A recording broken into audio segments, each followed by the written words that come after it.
사도신경으로 신앙 고백하시겠습니다.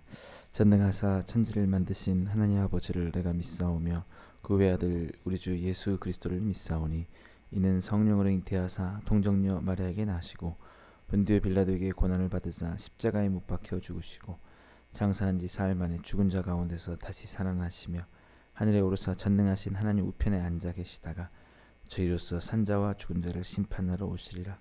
성령을 믿사오며 거룩한 공회와 성도가 서로 교통하는 것과 죄를 사하여 주시는 것과 몸이 다시 사는 것과 영원히 사는 것을 믿사옵나이다. 아멘. 우리 시간 다 같이 찬송가 200장 같이 찬양 부르시겠습니다.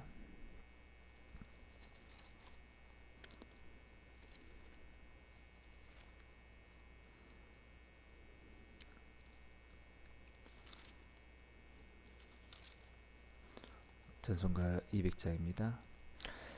달고 묘한 그 말씀 생명의 말씀은 귀한 그 말씀 진실로 생명의 말씀이 나의 길과 믿음 밝히 보여주니 아름답고 귀한 말씀 생명샘이로다.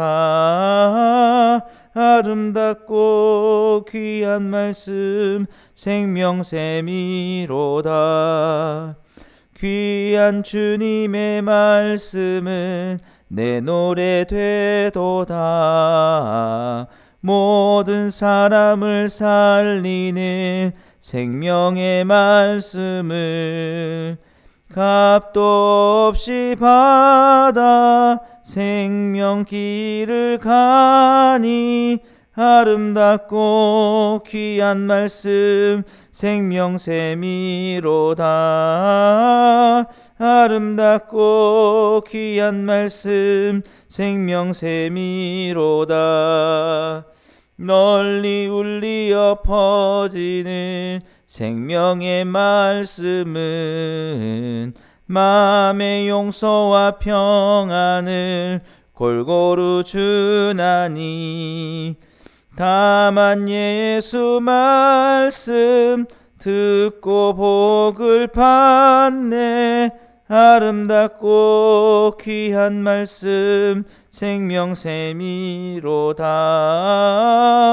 아름답고 귀한 말씀 생명샘이로다. 아멘. 오늘 우리 같이 보실 하나님 말씀은 열왕기 하 22장 11절에서 13절까지 말씀 같이 보시겠습니다.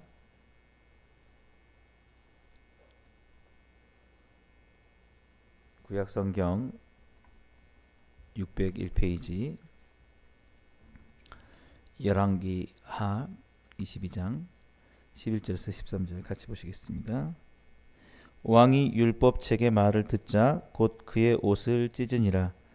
왕이 제사장 hil기야와 사반의 아들 아히감과 미가야의 아들 악볼과 서기관 사반과 왕의 시종 아사야에게 명령하여 이르되 너희는 가서 나와 백성과 온 유다를 위하여 이 발견한 책의 말씀에 대하여 여호와께 물으라. 우리 조상들이 이 책의 말씀을 듣지 아니하며 이 책에 우리를 위하여 기록된 모든 것을 행하지 아니하였으므로 여호와께서 우리에게 내리신 진노가 크도다. 아멘.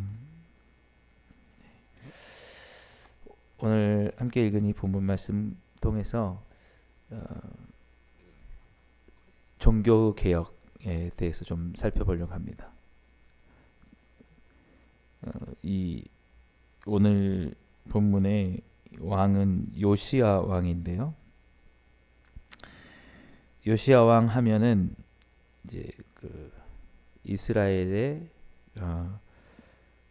종교개혁을 일으킨 그런 인물로 잘 알려져 있습니다. 유다의 왕이었습니다. 유다의 왕 요시야. 그래서 참 열왕기하 말씀을 읽다가 이제 거의 마지막에 우리가 다다르고 있는데 이 말씀을 오늘 보면서 열왕기 시대에 왜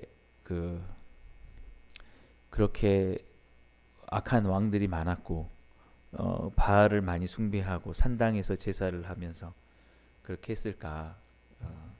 거기에 대한 답이 좀 오늘 이 본문에서 찾을 수 있는 것 같습니다. 하나님의 말씀을 배우지 못했고 알지 못했기 때문이다 라는 것입니다. 오늘 요시야 왕이 되었을 때에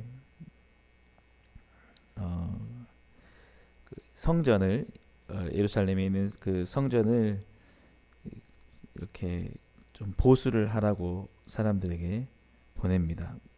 그랬는데 거기서 대제사장 힐기야가 그 성전에서 율법책을 발견한 거죠. 그 모세 시대에 쓰여졌던 그 말씀이 오랫동안 그러니까 그 많은 왕들 속에서 그 말씀을 배우고 하나님의 말씀을 전하는 일들이 거의 끊어졌었다는 것이죠.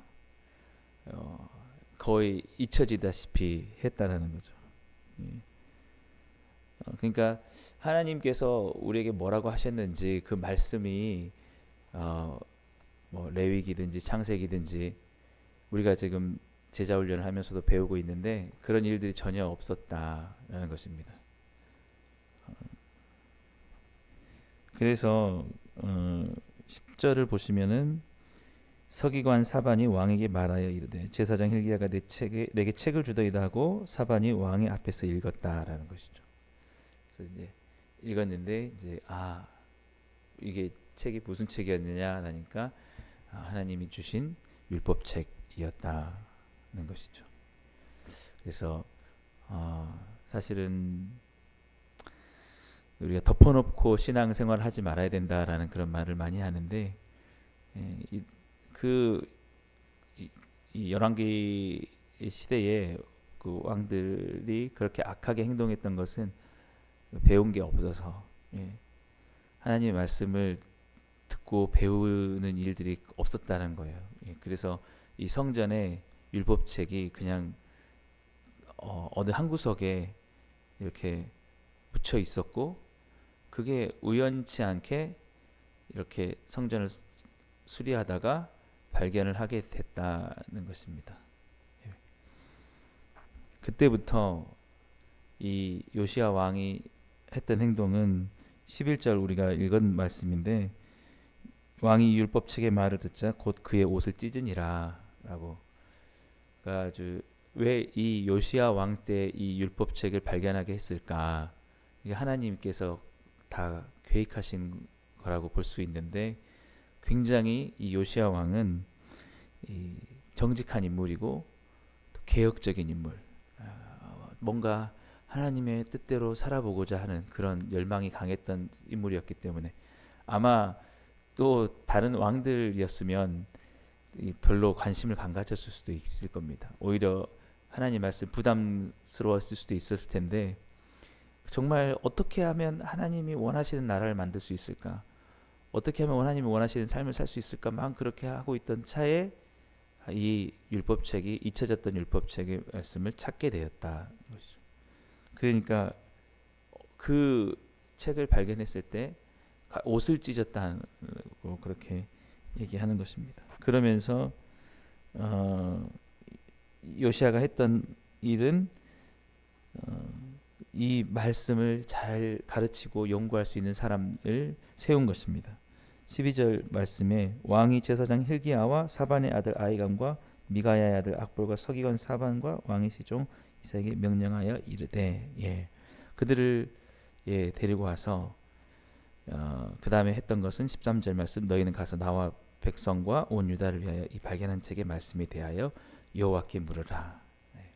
여호와께 물으라는 것은 그 하나님 이 말씀이 우리 지금 삶 속에 어떤 의미입니까? 하나님 무엇을 원하십니까? 라는 것을 연구하고 묵상하고 그렇게 하라는 것이죠.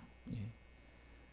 그래서 참 오늘 그 어쩌면 열왕기 이 말씀들 그 혼란스러운 상황들을 잘 정리해주는 그런 말씀이 우리 그 다음에 하반절 말씀인데 우리 조상들이 이 책의 말씀을 듣지 아니하며 이 책에 우리를 위하여 기록된 모든 것을 행하지 아니하였으므로 여호와께서 우리에게 내리신 진노가 크도다라고 이렇게 얘기했다는 것이죠.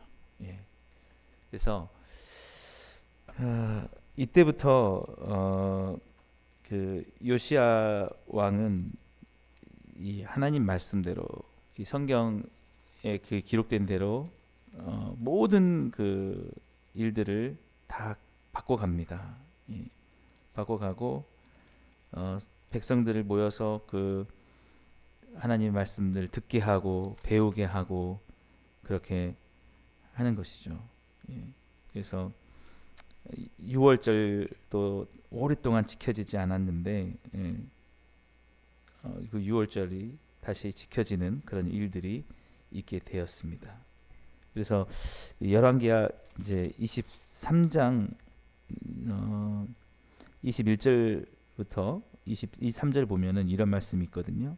왕이 뭇 백성에게 명령하여 이르되 이 언약책에 기록된 대로 너희 하나님 여호와를 위하여 유월절을 지키라 하매 사사가 이스라엘을 다스리던 시대부터 이스라엘 여러 왕의 시대와 유다 왕 여러 왕의 시대에 이렇게 유월절을 지킨 일이 없었더니 요시야 왕 18제에 예루살렘에서 여호와 앞에 이 유월절을 지켰더라라고.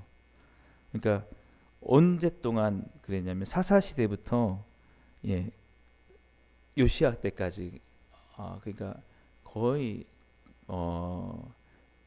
몇백 년 가까이 예.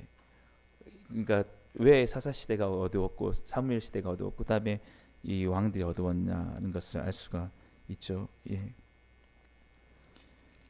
그리고 24절, 25절, 23장 24절, 25절도 보시면 요시아가 또 유다 땅과 예루살렘에 보이는 신접한 자와 점쟁이와 드라빔과 우상과 모든 가증한 것을 다 제거하였으니 이는 대제사장 hil기야가 여호와의 성전에서 발견한 책에 기록된 율법의 말씀을 이루려 함이라라고. 예, 어쨌든 그 하나님이 싫어하시는 것들을 다 개혁해 가는 노력을 했던 정말 특별한 인물 중에 한 사람이 요시야 왕이다라는 것입니다. 그리고 마지막으로 그 25절 보시면 요시야와 같이 마음을 다하며 뜻을 다하며 힘을 다하여 모세의 모든 율법을 따라 여호와께로 돌이킨 왕은 요시야 전에도 없었고 후에도 그와 같은 자가 없었더라. 예. 그래서 요시야 왕이 그렇게 개혁을 일으켰다는 거죠. 종교 개혁이라고 말을 합니다. 요시야 왕의 종교 개혁. 예. 그래서 이 당시에 그 요시야 왕을 통해서 굉장히 나라가 다시 안정되고 백성들의 삶이 편안해지고 그렇게 됐다라는 것이죠. 물론 이 이후에 그 개혁의 흐름들이 이어지지 못합니다. 예, 그래서 결국 유다의 왕 그 다음에 여호아스, 여호야김 때는 이제 멸망하고 말죠 나라가. 예. 근데 오늘 말씀에서 우리가 좀 기억해야 될 것은 뭐냐면 이 책에 우리를 위하여 기록된 모든 것을 행하지 아니하였으므로 여호와께서 우리에게 내리신 진노가 크도다. 예, 그래서 어떻게 보면은 이렇게 우리가 고백하는 게 맞아요. 예. 왜 우리의 삶이 힘들까? 개인의 삶을 꼭 말씀드리는 게 아니라 우리 전체 공동체 이 나라의 삶들, 예.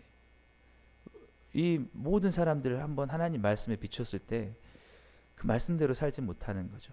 하나님 원하시는 뜻대로. 예.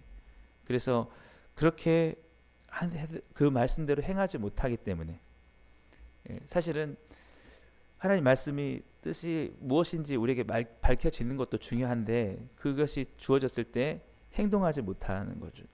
그랬을 때에 하나님의 진노가 크다는 거예요. 그러니까 하나님이 우리에게 은혜를 베푸시지만 그냥 뭐 우리의 행위와 상관없이 복을 주시나 그건 아니다는 것이죠. 네. 우리가 하나님의 말씀대로 온전히 살아갈 때에 하나님이 은혜와 복을 주시고 또 그 말씀대로 행하지 않으면 하나님은 진노하신다는 거죠. 왜냐하면 하나님이 그렇게 하지 않으시면 예, 우리는 계속해서 하나님 말씀을 따르지 않을 것이기 때문에 하나님 말씀대로 살지 못해도 우리 삶 속에 하나님 주시는 축복이 있고 나라가 잘 되고 그러면은 사람들이 굳이 하나님 말씀 따르려고 하지 않겠죠. 그러니까 하나님 말씀대로 온전히 살지 못할 때는 하나님께서 진노하시고 또 그 말씀대로 온전히 개혁을 이루어 나갈 때는 하나님께서 그만큼 복을 주시는 거죠. 예. 근데 이게 뭐냐면 이 거대한 흐름이라는 거죠. 사소한 한 사람 한 사람의 신앙 생활에 대한 그런 것보다는 한 나라 전체의 흐름. 예. 요시야 왕이 이렇게 개혁을 하면서 나라 전체가 바뀌는 이런 것들 큰 흐름이었다라는 것이죠. 예. 그래서 우리가 사실은 하나님께 구해야 될 것 중에 하나가 이러한 일들이 우리 가운데 있게 해 주시라고. 예. 우리나라가 정말 잘 될 수 있는 길, 우리 공동체가 다시 잘 될 수 있는 길이 뭐냐면 하나님 말씀대로 다 바꾸는 거예요, 진짜. 예. 그동안 잘못된 모든 것들을 다 개혁해내는 것입니다. 예. 그래서 제가 우리 교회의 첫 번째 어떤 특징 목표를 잡았던 게 역사적 개혁 교회다. 예. 모든 역사 가운데서 이렇게 어두웠던 시대를 개혁해 나가는 예. 그런 교회를 꿈꾸는 것이죠. 예. 계속 우리의 신앙은 이 유동적입니다. 하나님의 말씀대로 살아갈 때가 있고 그래서 개혁을 이룰 때가 있고 그것이 다 잊혀져 가지고 완전히 하나님에 대한 말씀도 없고 그냥 어둠 속에서 지나는 날들도 있고 예. 그러나 그런 상황 속에서 우리가 멈추지 않고 개혁을 이뤄내는 것 다시 하나님의 말씀이 우리 가운데 비춰지길 바라고 그렇게 나아가는 것 오늘날 많은 사람들이 그런 얘기를 많이 합니다. 지금 제2의 종교개혁이 필요할 때다. 예. 정말 하나님의 말씀대로 다시 한번 회복돼야 될 때다라는 그런 이야기를 많이 하죠. 심지어 어떤 정말 과격한 그런 학자들은 정말 이 시대가 그 정말 장로교 역사 속에 아니면 개신교 역사 속에 가장 어둡고 지금 타락한 시대다라고 얘기하는 그런 분들도 있습니다. 예. 그래서 우리가 이 요시야의 그런 개혁들을 바라보면서 우리 오늘날 우리가 희망을 잃지 말아야 되는 것은 더 이상 우리가 할 수 없다.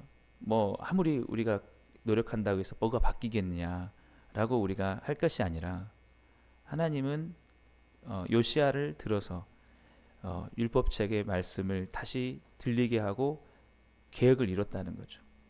하나님 말씀대로 사라지는 예.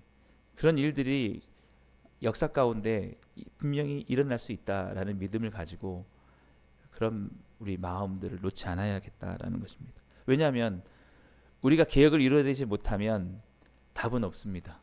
멸망밖에 없는 겁니다. 예. 지금 하나님 말씀이 기준이 돼서 다 바꿔가야 돼요. 우리 종교라는 자체가 우리가 믿고 있는 믿음이 늘 영향을 받을 수밖에 없거든요. 그러니까 교회라고 해서 완전한 공동체가 아니다.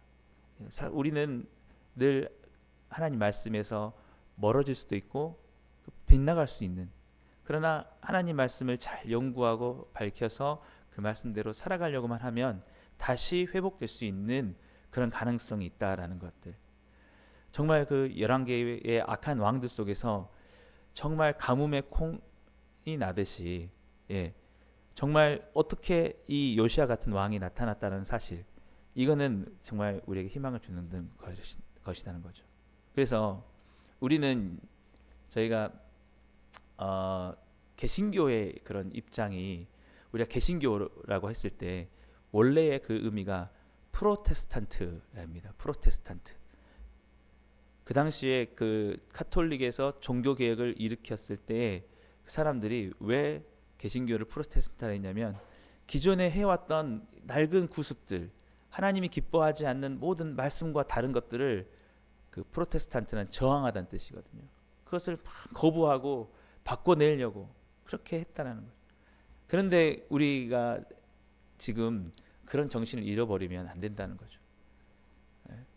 그래서 왜 그 당시에 우리 1517년에 루터나 또 칼빈이 종교 개혁을 했느냐라고 하면 그 당시에 사회가 어두웠기 때문에, 사회가 정말 하나님의 말씀은 떠나고 그 말씀을 가르쳐지지는 않고 낡은 전통과 관습만 가지고 하면서 온갖 사회가 타락하고 죄악으로 가득 찼기 때문에, 그래서 다시 한번 그 하나님의 말씀으로 돌이키자라고 했던 것이죠.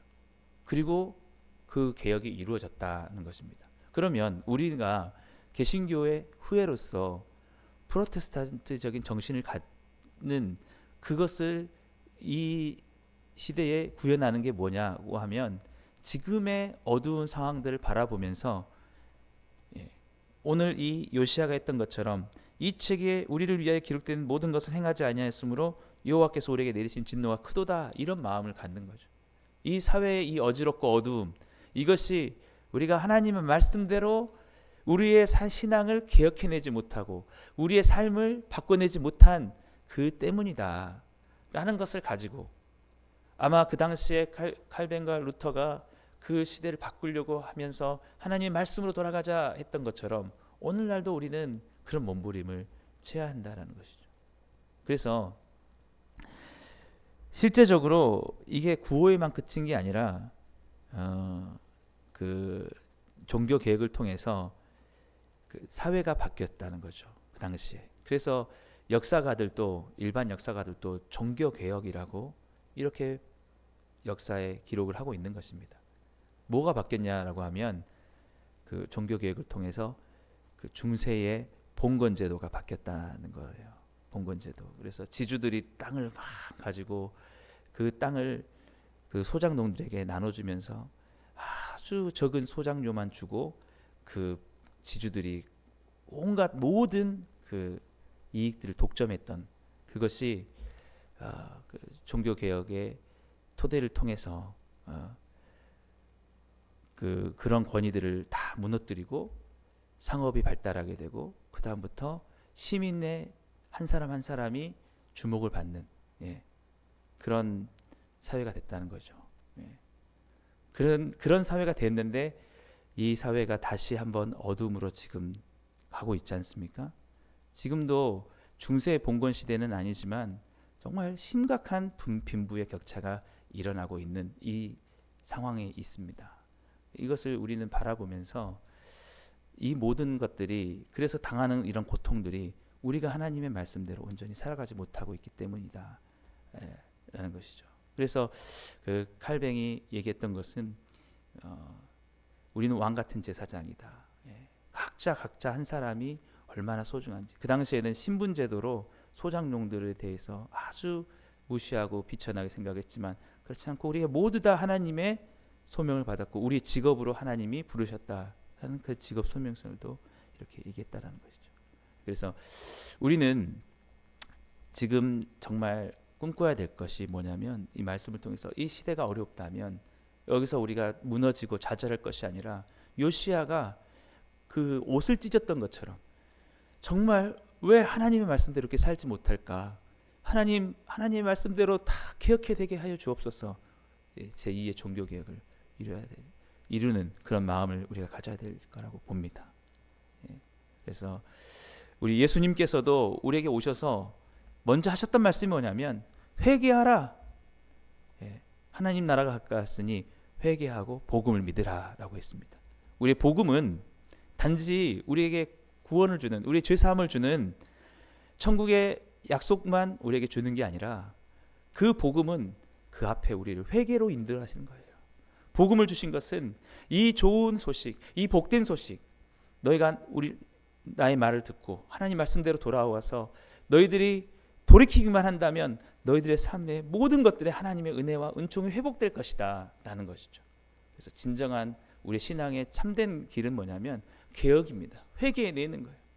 말씀대로 살지 못했던 것, 욕심껏 살았던 것, 그 모든 것에 대해서 정말 가슴을 찢고 옷을 찢으며 정말 이 요시아의 마음처럼 다 바꿔내는 것입니다. 그러면 하나님의 은혜와 복이 다시 임한다는 것이죠.